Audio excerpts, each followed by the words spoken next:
Bonjour à toutes, bonjour à tous. Pour ce nouvel édito, je voulais vous parler de la question sociale et en particulier de l'emploi. Vous le savez, depuis janvier 2021, cette majorité a atteint un nouveau record, 7 millions d'inscrits à Pôle emploi. Avec Jean-Luc Mélenchon, nous le croyons, tout n'a pas été fait face au chômage de masse. Pire, nous le pensons, le chômage est en quelque sorte utilisé, comme il l'a toujours été, pour faire pression à la baisse sur les salaires et les droits des travailleurs. Les méthodes éculées depuis 20 ans, les méthodes néolibérales, sont bien connues et sont inefficaces. Elles se résument dans la casse des droits des travailleurs, on l'a vu avec la réforme du Code du travail, la casse du Code du travail d'Emmanuel Macron, les baisses d'impôts de production, sans stratégie, sans contrepartie, et les exonérations sociales. Tout cela ne fonctionne pas puisqu'on atteint toujours ces records. On nous parle souvent du nombre d'emplois non pourvus, quelques 300 000, mais que sont-ils face à 7 millions de personnes inscrites à Pôle emploi? Donc il faut changer de méthode. Et nous pensons que parce que la productivité a beaucoup augmenté ces dernières années, il est possible d'utiliser comme premier pilier, un pilier qui a toujours fait ses preuves, c'est le partage du temps de travail. Assumer que nous pouvons travailler moins pour travailler mieux et pour travailler tous.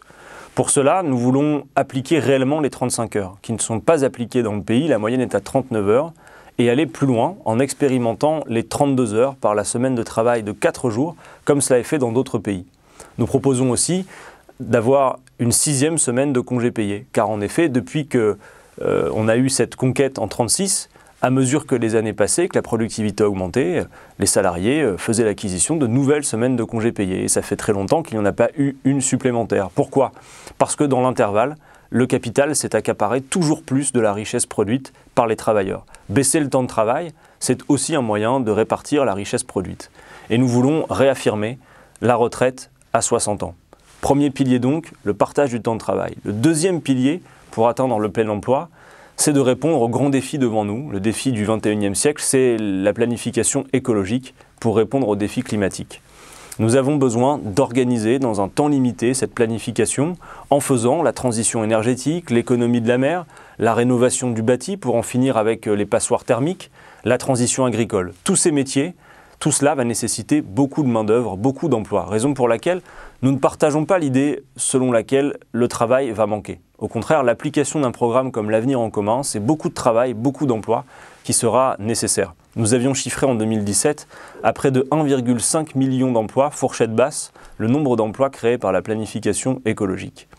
Enfin, pour être très complet, nous voulons instaurer un système de garantie d'emploi. Parce que le droit à l'emploi est inscrit dans notre Constitution et donc nous voulons le rendre effectif. Pourquoi est-ce que les salariés devraient, ou les futurs salariés, les chômeurs, devraient passer leur temps à convaincre de potentiels employeurs de leur talent et de la nécessité de les embaucher? Si le marché du travail ne répond plus à cette mission, eh bien nous voulons que tout chômeur volontaire, cette précision est importante, ça doit être sur la base du volontariat, toute personne au chômage qui souhaiterait travailler, se voit en dernier ressort proposer un emploi correspondant à ses qualifications d'une part et à des missions qui ne sont pas prises en charge par le marché du travail. On pense par exemple à des emplois verts, des métiers du lien, des métiers du soin. Eh bien, ce travail lui serait proposé. Ainsi, si vous vous trouvez en face, sur le trottoir d'en face du service public qui s'occupera de cette tâche de la garantie d'emploi, eh bien, vous pourrez en effet faire de la phrase d'Emmanuel Macron une réalité. Vous pourrez dire « je traverse la rue et je trouve un emploi ». Vous l'aurez compris, nous pensons avec Jean-Luc Mélenchon que chaque femme, chaque homme aspire à vivre dignement de son travail et nous voulons faire de cette question une question prioritaire pour la campagne présidentielle de 2022. Jean-Luc Mélenchon est le candidat du plein emploi. C'est notre objectif pour cette campagne. À bientôt.